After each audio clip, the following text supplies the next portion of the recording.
பணம் வாங்கிட்டார், அப்படி வாங்கிட்டார், இப்படி வாங்கிட்டாருன்னு அதிகாரிகளால் தான் பாதிக்கப்பட்டு அங்கேருந்து மாற்றப்பட்டார். மன உளைச்சல் ஆனார். அவர் கொஞ்சம் உணர்ச்சி வசப்படுவார், உண்மையாக இருப்பார்ல, கொஞ்சம் கோபமாக பேசுவார். சிங்கம்னாவே என்றைக்கு சீற்றம் இருக்கும்ல, அது மாதிரி தாங்க. உண்மையிலே நான் இப்போ அவர் கூட பணியில் அவர் கூட நான் இருந்திருந்தேன்னா அவருக்கு சாதகமாக பக்கத்தில் இருந்து நான் சொல்லியிருப்பேன் நடந்தது. என் துரதிருஷ்டம், அவர் மரியாதை போயிட்டார், நான் சென்னையில் இருக்கிறேன். அவர் கூட பணியில் இருந்தேன்னா அவர் பேட்டி கொடுக்கும்போது பக்கத்தில் இருந்து நானும் சொல்லியிருப்பேன். அவர் தனியாக சொல்கிறதுனால பொய்யாகாது, உண்மையாக அவர் சொல்லுவார், உண்மையாக தான் இருப்பார்.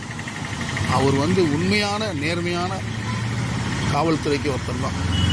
அவர் சொன்னதில் பொய்யே இருக்காது. அவர் மன ஆதங்கத்தை சொல்கிறார். எல்லண்டோ, அதுக்கப்புறம் எல்லண்டோவில் அதுக்கு மாற்றி அவங்க போட்டாங்க, கமாண்டோவுக்கு போட்டாங்க. அப்புறம் ஹியூமன் ரைட்ஸ் போனார்.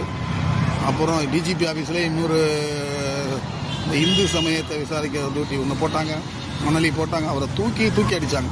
ஏன்னா எந்த அதிகாரிகிட்டையும் நேர்மையாக இருக்கிறாரில்ல இவர், அதனால் யாருக்கும் இவர் வளைஞ்சு கொடுக்க மாட்டார். அதாவது அது செய்கிறதுக்கு இது செய்கிறதுக்கு நான் என் டியூட்டி கரெக்டாக இருப்பேன், எங்கே வாங்கினாலும் கரெக்டாக இருக்கணும், உண்மையாக இருக்கணும்.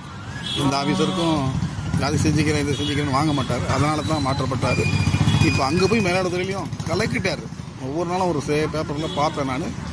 மயிலாடுதுறையில் மதுவிலக்கு பிரிவில் யாரும் செய்யாத சாதனை புரிஞ்சிருக்கிறார்.